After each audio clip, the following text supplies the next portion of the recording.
Shabbat à tous, Bezrat Hashem Yitbarach. On va faire un cours de Torah sur l'importance de faire des sacrifices. Franchement, c'est un sujet magnifique. C'est tiré d'entre guillemets Rav Shlomo Gensfried.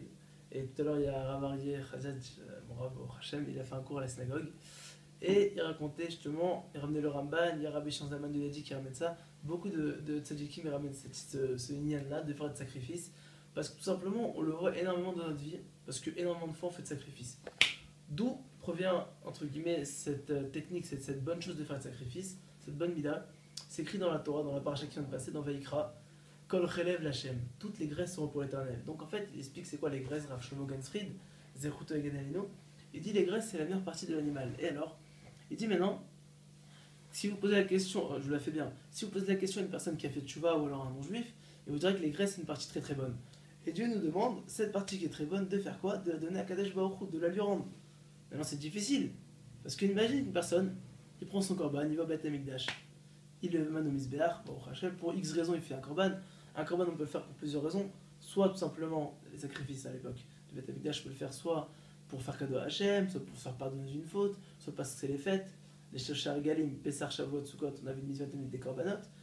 Maintenant, il y a des korbanot qu'on profite, ça veut dire qu'on peut manger. Il y a des korbanot, c'est totalement pour Dieu. Ça s'appelle les holot en général. Et maintenant, il y a des korbanot qui s'appellent les shlamim, c'est des korbanot où, entre guillemets, qu'on divise par trois. On fait une partie pour Hachem, une partie pour le Kohen, parce que c'est lui qui s'occupe de faire le korban, et une partie pour nous. C'est bien, on fait un barbecue, c'est cool, c'est fait au feu, à la hache, Jeanne, au Hachem, donc c'est un bon truc. Et ce qui se passe, c'est quoi?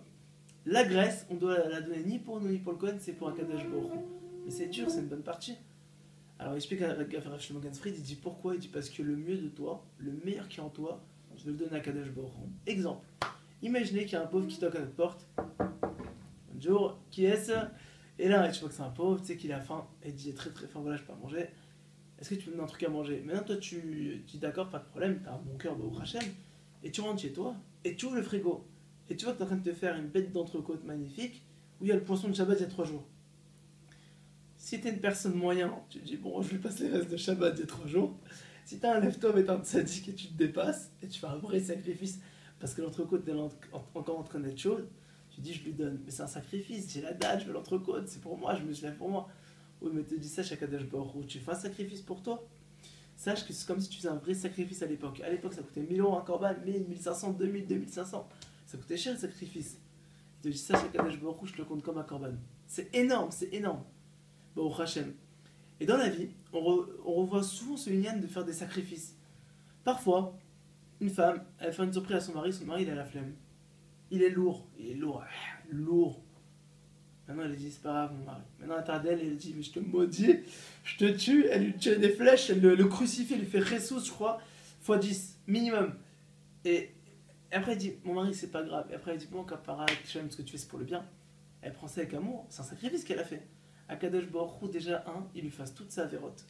De 2, il lui rallonge la vie. De 3, on va raconter quelque chose qui est de très très beau. Il n'y a pas que dans ce lien de Shalom Bayit et de mari et de femme qu'il y a des sacrifices. Aussi parfois dans la vie, moi je me rappelle quand j'ai fait Tchouva, il y a beaucoup, comme on l'a dit, quand on va donner quelques exemples, il y a beaucoup de sacrifices qu'on fait. Surtout par exemple quand les copains ils vont en boîte, ils vont une bonne équipe, Baruch Hashem, et on va s'amuser, et ils te disent frérot tu viens avec nous en boîte? Ou ils disent je sais pas comment ils disent, ma soeur. Ils disent ma soeur tu viens en boîte? Non, ma soeur c'est pas un peu rebeu. Ils disent tu viens avec nous en boîte? Et la fille elle dit non ça va pas, je suis en train de faire tchouva au Hachem j'ai voulu. Elle y va pas, elle fait un korban. Parce que c'est dur concrètement, c'est très dur. Ils vont aller kiffer maintenant, ils vont aller s'amuser, ils vont s'éclater.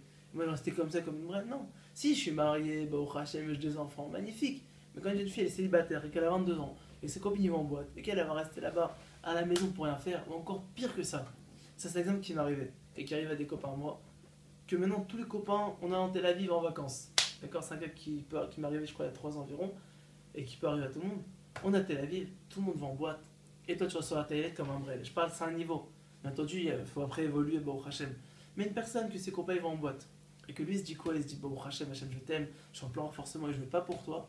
C'est un sacrifice. Tout ce qui est dur et que c'est difficile, encore une fois, chacun à son niveau, ça s'appelle un korban. Hashem lui compte comme un korban. Et celui qui donne un korban, automatiquement il reçoit. Autre sacrifice, c'est un truc qui m'arrive aussi, Baruch Hashem. Quand je suis parti à l'Yeshiva, alors tous les jeans qui étaient un peu déchirés ou qui étaient slim, etc., vous imaginez bien, on ne peut pas les garder, ça va pas de soi. Un bachour ou un rab, il se met pas en truc. Surtout quand on essaie de faire tchouva bien comme il faut, bon, Hachem.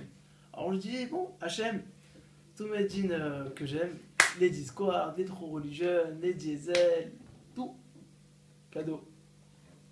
Je mets plus rien. Et j'ai tout donné. Non, c'était très très dur, j'avais au moins une quinzaine de jeans magnifiques, l'un plus beau que l'autre, Baruch Hachem. Après, il fallait que j'aille me refaire une nouvelle garde-robe. J'ai dit à Kadosh Baruch Hu, je vais me mettre en costume, je vais être un beau gosse, je suis le fils de Dieu, le fils de Dieu qui est le roi, je suis un prince, Baruch Hachem. Donc je m'habille comme un roi, comme un prince. Et donc je suis parti, bon, je me suis fait une petite nouvelle garde-robe, Baruch Hachem. Et le truc, c'est quoi? C'est que je devais tout me dire, mais ça m'a fait beaucoup de peine. En réalité, c'était très très dur pour moi. Et après, j'ai réfléchi et j'ai dit, mais attends 10 secondes, entre nous, une fille maintenant, elle a beaucoup plus d'attache à la matérialité. C'est une réalité. Les femmes, elles aiment beaucoup s'habiller, beaucoup plaire. Un homme aussi, il aime plaire, il aime bien s'habiller et tout. Mais une femme encore plus. Une femme, si elle sort pas maquillée, elle peut faire une crise cardiaque. Elle est obligée de se maquiller un petit peu ou d'être un petit peu belle. Un homme, il s'en fout, il sort à poil le matin. Non, exagère. Mais c'est-à-dire, un homme, c'est un peu plus détente qu'une fille. Une fille, non. Et ben, une fille maintenant qui a l'habitude de se mettre en short, qui a l'habitude maintenant même de mettre des débardeurs, etc., elle se dit, je vais mettre des t-shirts, mi-court. Après, elle se dit encore rajouter. Je mettais des cols W, lourds, genre un super col V qu'on voit et tout, qu'on ait la vue panoramique. Elle dit, allez, je fais un effort, je vais diminuer un petit peu, encore un petit peu. Chaque centimètre qu'elle fait, ça va lui porter bonheur, déjà, ça va lui arranger une tonne de scout. À son temps de deux, on va prendre tous ces habits-là, on va les mettre sur la balance. Tous les habits maintenant qu'elle enlève, on va les mettre sur la balance, ça va lui porter chance et ça va l'aider. Mais se rattacher à avoir un bon jean, c'est énorme. Et à Kadosh Baruch Hu, il va avoir une énorme protection et une tieta immense. Mis à part ça, elle annule les mauvais décrets, c'est énorme. Une femme qui fait un sacrifice comme ça, c'est énorme. D'ailleurs, il y a une histoire qui va raconter Ramener mes grands. En ce moment, je l'ai un petit livre sur la tignoute avec ma femme Baruch Hashem pour essayer de renforcer. On a tous besoin de savoir c'est quoi la halachot de tignoute. Et il racontait qu'il y avait une femme, que cette fille-là, entre guillemets, elle avait le mariage de sa sœur. Alors, quand maintenant on évolue Baruch Hashem et que quand on évolue tout simplement, et ben en fait, à un certain niveau, on se dit il faut que j'atteins le stade au-dessus. Et plus j'atteins le stade au-dessus, mieux c'est. Et il y avait une fille qui était en séminaire et elle a appris l'importance de la tignoute. Je crois qu'elle était partie voir la rabbinite Kanievski et tout.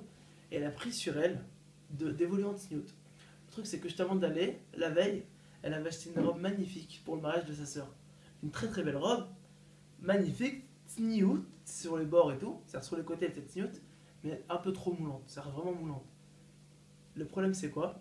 C'est qu'en plus, elle était très flash, quoi. Elle était vraiment style le bleu fluo ou un jaune pistache, un jaune qui éclate la tête, quoi.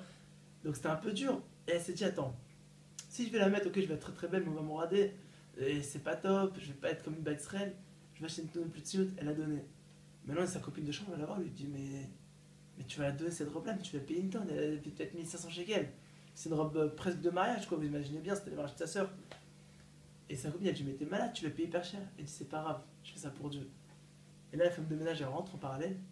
Et elle les voit le sourire les deux. Et elle lui dit, mais qu'est-ce qui se passe, pourquoi tu souris? Elle lui dit, mais vous avez pas entendu l'histoire? Il y avait des terroristes, ils ont essayé de faire. Ils ont pris une fourgonnette blindée, une fourgonnette, excusez-moi, piégée, avec une bombe dedans, avec des clous et plein de trucs. Et ils voulaient faire un super attentat dans un parking à Haïfa, faire un truc de malade.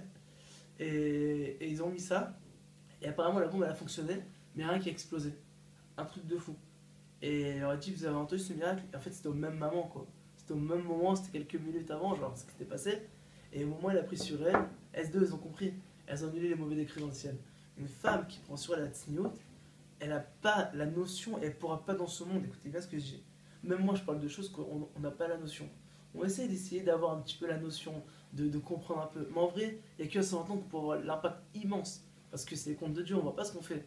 Grâce à une femme qui a les tignoutes, les gens qui sont au bout du monde, des juifs qui sont partis se percher, etc., elle les ramène. Aucun rapport, vous allez me dire. Mais il y a écrit que Kol Israël a Zelazé, chaque juif est égal l'un de l'autre. Quand moi je fais une mitzvah dans ce monde-là, en Israël, à Netanya, je vais faire tu vois des gens qui sont à Los Angeles. Un mec, quand il va faire tu vois à Los Angeles, il va ramener un autre qui est à Bangkok. Un qui est à Bangkok, il va faire tu vois un mec qui est à Sarajevo. Aucun rapport. Mais chaque juif il est connecté, parce qu'on a tous le même corps, on a Kadosh Baruch Hu. Pour ça, il faut se renforcer un maximum et faire beaucoup de sacrifices. Celui qui fait beaucoup de sacrifices, il recevra la bracha de malade. Donc c'est la merde de ces goûts-là de faire de sacrifices, chacun à son niveau. Que Dieu nous en aide à en faire beaucoup, à être snoot, à faire des bons sacrifices, à maintenant être Shalom Bayit, et surtout à garder toujours la simcha. Shabbat Tov, des très très bonnes nouvelles, Bezrat Hashem.